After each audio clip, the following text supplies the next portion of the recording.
Vamos a hablar ahora de la segunda característica importante del hormigón en su estado fresco. Ya hemos definido lo que es la fluidez, lo que es el asentamiento, que en general se resumen o se incluyen en una palabra, la consistencia del hormigón, factor muy importante para el aprovechamiento del hormigón en su estado fresco, vale decir el moldeo. Sin embargo, si repasamos cuidadosamente lo que es el moldeo, nos daremos cuenta de que en realidad es una serie de acciones que empiezan desde el momento en que el hormigón está a pie de molde, es decir, listo para ser introducido en el molde. Eso es lo que propiamente se llama el moldeo. Por lo tanto, eh, la parte en que el hormigón sale y llega hasta el molde, podríamos excluirlo del hecho de moldear específicamente.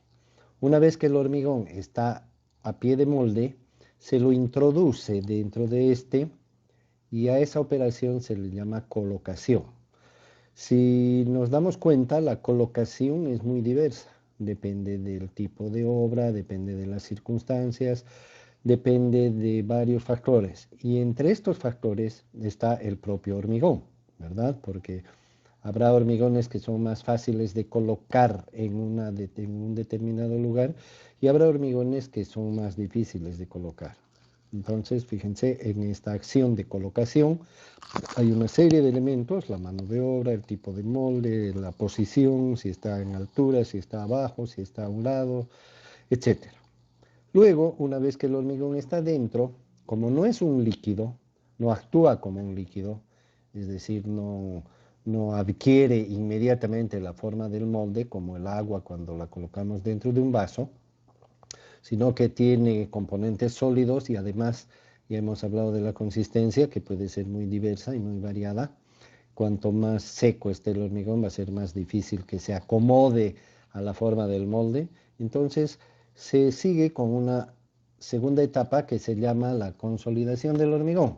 La consolidación no es otra cosa que ayudar al hormigón a que entre en el molde, no solamente que entre, sino que se acomode en todas las partes del mismo, porque ustedes saben que además de que el molde puede tener ciertos recovecos o ciertos lugares donde pueda ser difícil el acceso del hormigón, también tiene, en el caso del hormigón armado, por ejemplo, también tiene armaduras, por lo tanto, y en algunos otros casos otros elementos como ductos para instalaciones u otras cosas. Por lo tanto, la introducción del hormigón y una vez que está dentro del molde, que se acomode ocupando todo el volumen, es una tarea que se llama consolidar el hormigón, algunos le llaman compactar y yo no estoy muy de acuerdo porque entiendo que compactar es reducir un volumen dado. En cambio, la consolidación consiste en hacer que el hormigón ocupe todos los espacios que no están ocupados. ¿Sí? Bueno, no importa al final el nombre, lo que interesa es la operación que estamos realizando. Una vez que el hormigón está dentro del molde y está debidamente consolidado, consolidado quiere decir que tiene la densidad adecuada. Vale decir que no estamos dejando ningún espacio del molde eh, sin que sea ocupado por el hormigón.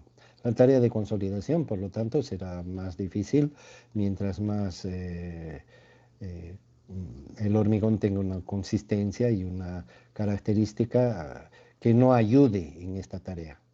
Por otro lado, debemos recordar de que todos los moldes necesitan un espacio abierto para que el hormigón sea introducido a través de él. O sea, tiene una abertura. Las columnas, por ejemplo, tienen una abertura en la parte superior y algunas también en la parte lateral. Y por estos espacios abiertos se introduce el hormigón. En el caso de las vigas, como sabemos, el molde es un cajón, pero que tiene la parte de arriba libre y es por ahí por donde se introduce el hormigón. Y así tenemos una serie de elementos. Las losas, por ejemplo, generalmente tienen un molde plano y el hormigón se echa por encima.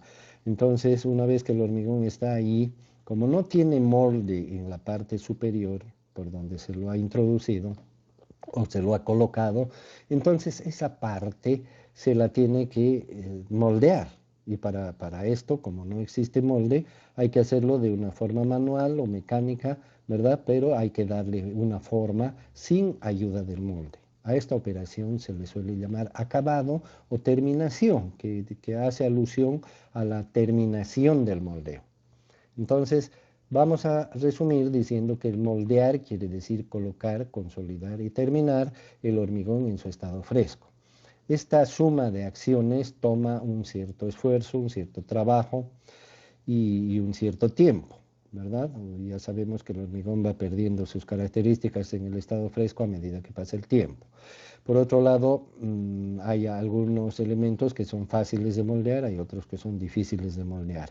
Cuando hablamos de adquirir una forma determinada, no solamente estamos hablando de que, por ejemplo, si el molde es una viga, el hormigón resultante tenga forma de viga, sino que además tiene que tener la superficie deseada. Si queremos que la superficie sea lisa, tenemos que utilizar un molde liso y lograr que el hormigón retrate como en un espejo la textura o la superficie o las características de la superficie de todo su perímetro.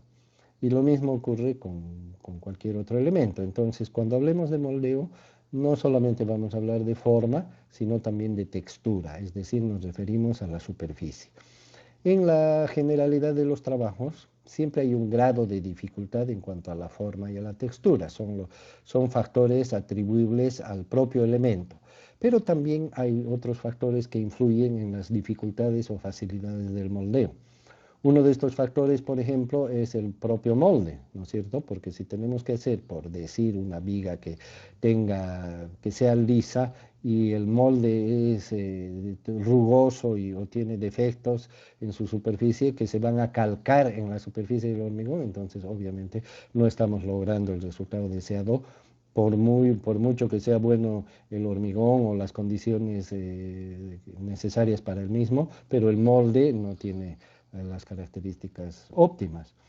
Aparte del molde, también por más que tengamos un buen molde y todas las demás cosas estén bien, pero si el moldeador se enfermó y no vino y está su suplente y no es tan capacitado para hacer su trabajo, también podemos tener un moldeo deficiente o que no cumpla con lo que queremos. Entonces se darán cuenta que no solamente influye el molde y el moldeador, sino también algunas otras circunstancias. No será lo mismo hacer el trabajo del moldeo en una condición climática templada, satisfactoria, que en una condición difícil donde hace mucho frío, mucho calor o mucho viento o otro factor externo que está afectando el trabajo. Entonces la tarea del moldeo también se dificultará.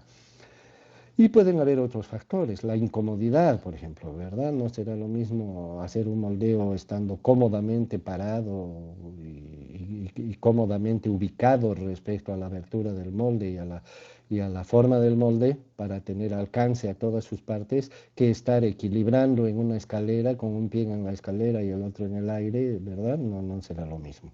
Entonces, las condiciones de trabajo, los riesgos, los medios disponibles, ¿qué tal si en vez de una plancha o en vez de una pala estamos usando una tabla? Entonces, obviamente los resultados no serán los mismos.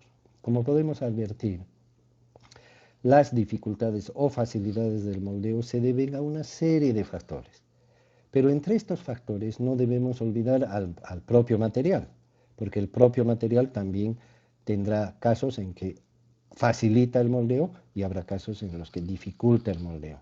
Si las condiciones en general son adversas, el clima, el molde, el moldeador y el equilibrio del moldeador y los riesgos, etcétera, son adversos, con mayor razón necesitamos un hormigón que nos ayude a hacer el trabajo, porque si a eso le sumamos un hormigón malo o difícil de moldear, bueno, todo está en contra, ¿verdad?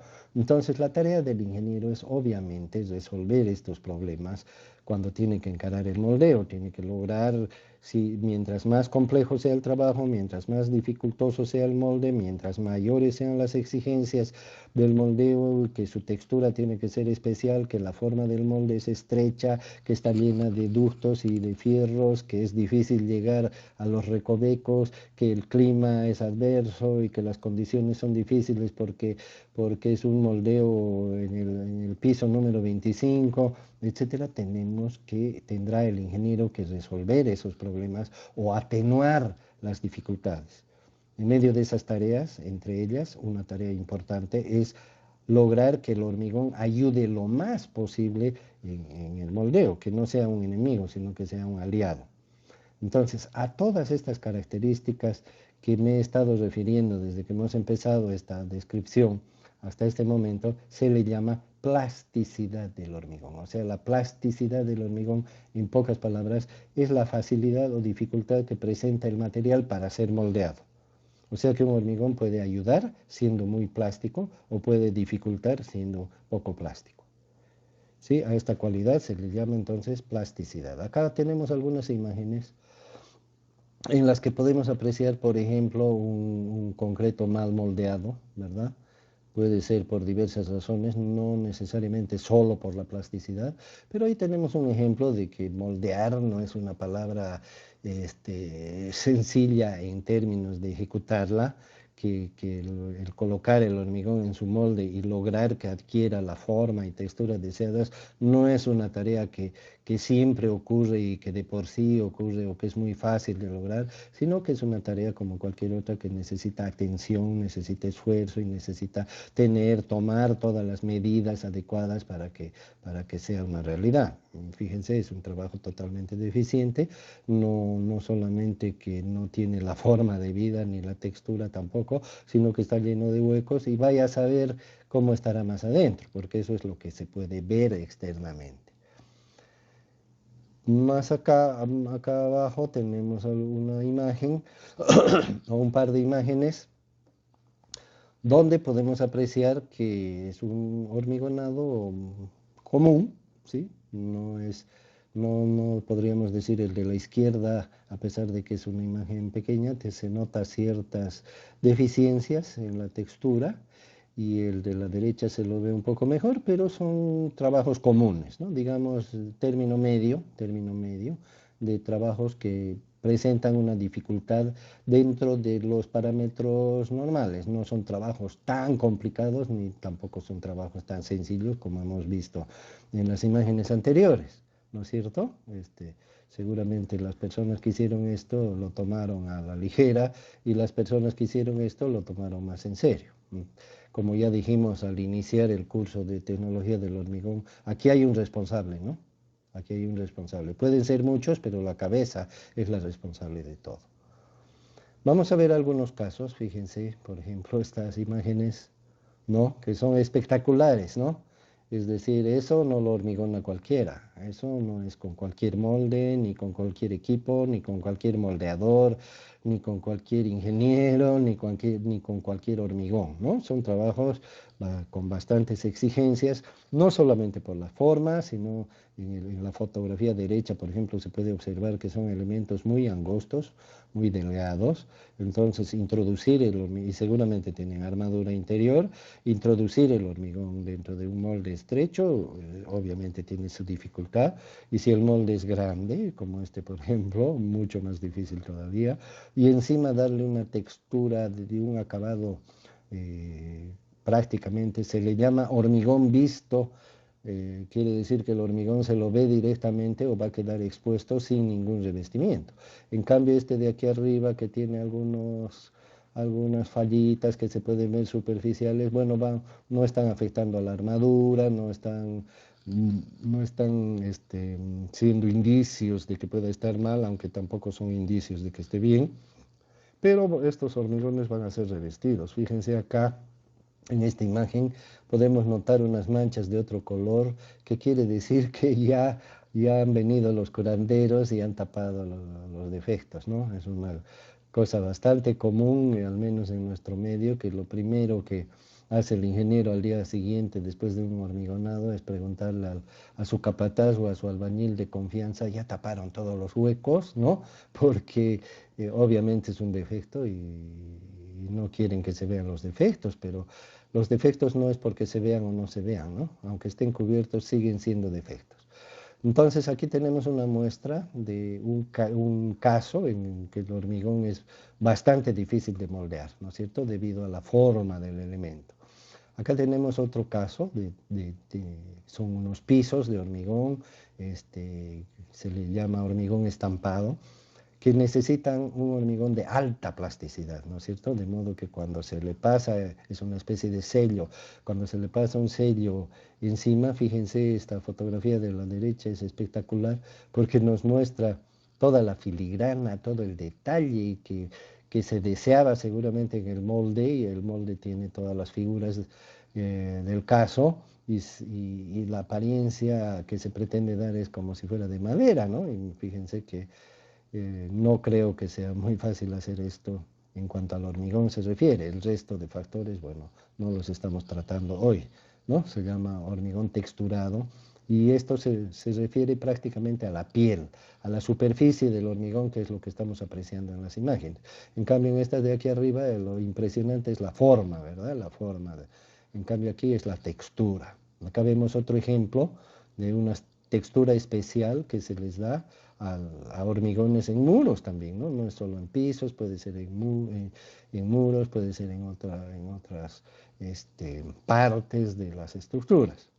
También hay estructuras en las que no se ve nada, ¿verdad? Por ejemplo, las zapatas, una vez que se vacían, se las entierra, ¿no? Entonces, bueno, seguramente ahí no habrá tanta exigencia en cuanto a la apariencia, pero igual el hormigón tiene que ser denso y tiene que tener la forma de la zapata y no otra, ¿verdad? Entonces, este factor de la plasticidad, como se pueden ver, es un aliado para el constructor cuando se ejecuta el moldeo. Es un aliado, por lo tanto habrá que aprovechar esta condición al máximo. Ahora tendríamos que preguntar, ¿y cómo se logra la plasticidad? Por supuesto, el primer factor para lograr una buena plasticidad es la proporción de agua, ¿no? Es muy improbable que un hormigón con poca agua, que por lo tanto tenga una fluidez baja, que sea un hormigón seco, es bastante improbable que sea plástico, ¿verdad? Que sea fácil de moldear. Por supuesto, el agua siempre nos va a ayudar a que sea más fácil el moldeo porque la hace la mezcla más blanda, y al ser la mezcla más blanda se acomoda mejor a los detalles, tanto de forma como de textura del molde.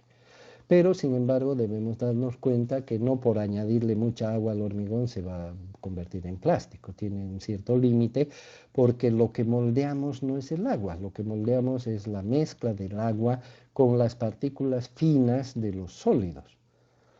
En realidad, el primer material moldeable con el que nos hemos encontrado en este curso es la pasta de cemento, que es la combinación de agua y cemento.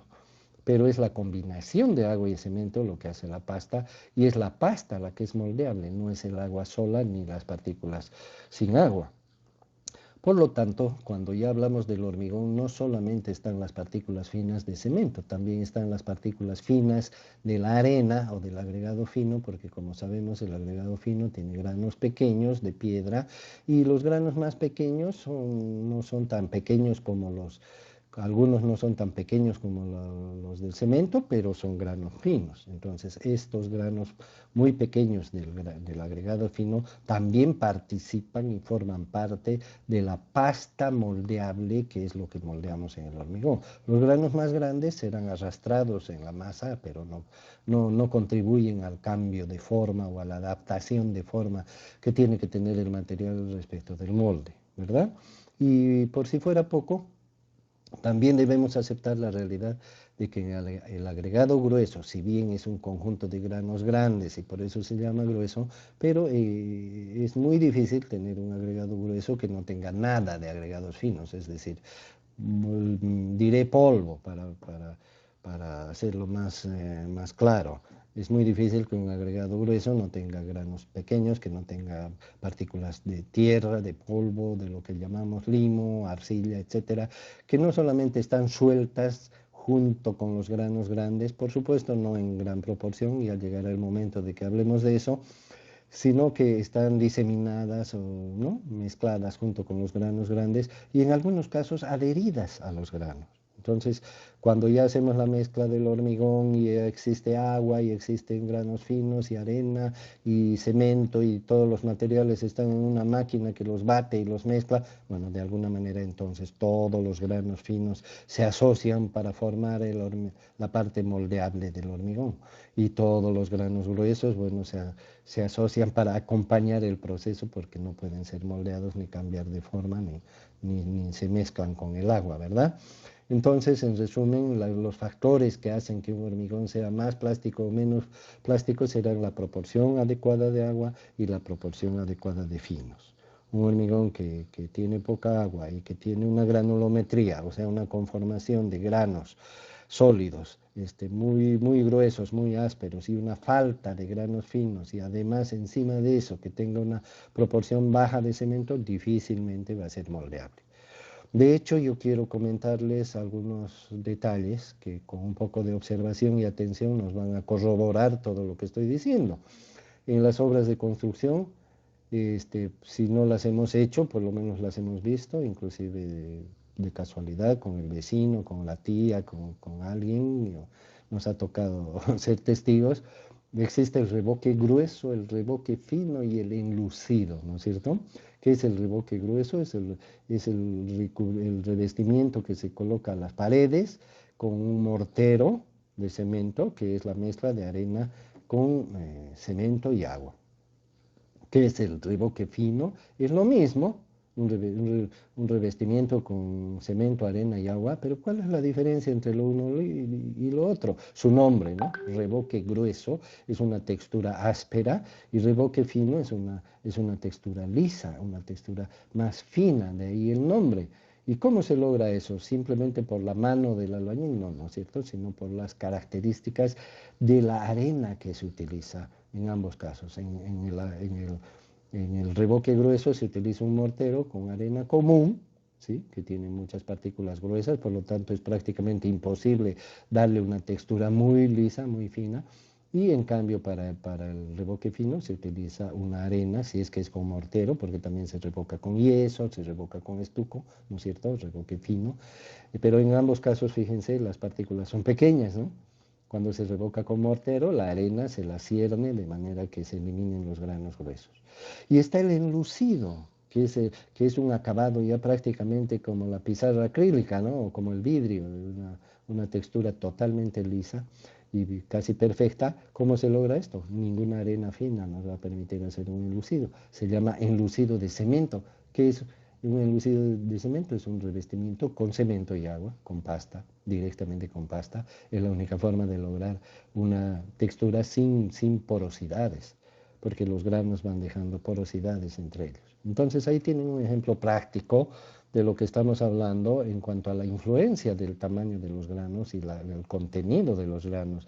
De hecho, un albañil cuando hace un piso, cuando hace una pared, bueno, digamos un piso más comúnmente, primero vacía el piso y cuando ya le tiene que dar el acabado, él por instinto hace una de dos cosas o las dos cosas. Una es cernir la arena, por ejemplo, y otra es aumentarle agua, ¿no? Trabajan con su latita de agua al lado y le van echando, ¿para qué? Para mejorar las posibilidades de su trabajo. ¿Qué están haciendo? Están mejorando la plasticidad del material con el que están trabajando. Y también he visto algunos que van retirando las piedritas, ¿no? Van retirando con la mano las piedritas que les estorban para lograr su trabajo. ¿Qué factores afectan a la plasticidad? Ya hemos dicho, un hormigón que no tiene muchos finos no va a ser plástico, pero un hormigón que ya tiene una plasticidad deseada, ¿de qué manera puede ser perjudicado? Bueno, se puede perjudicar un hormigón, se puede afectar la plasticidad cuando va perdiendo agua. A medida que se va haciendo más seco, la plasticidad también se ve afectada. Por lo tanto, el ingeniero tendría que preocuparse por todos los factores que hacen que el agua se pierda más rápidamente. Por ejemplo, el calor del sol o de cualquier otra fuente hace que el agua se evapore más rápido. Las temperaturas altas en las que ocurre lo mismo. La presencia de corrientes de aire, ya sean de un viento, ventilador o lo que sea, que también hacen que el agua se acelere en su pérdida. Y otro factor podría ser la falta de humedad. En un ambiente seco, el hormigón pierde más rápido agua que en un ambiente húmedo. Entonces, todos esos factores, si bien los climáticos no están bajo control del ingeniero, pero sí el ingeniero puede tomar previsiones, ¿no?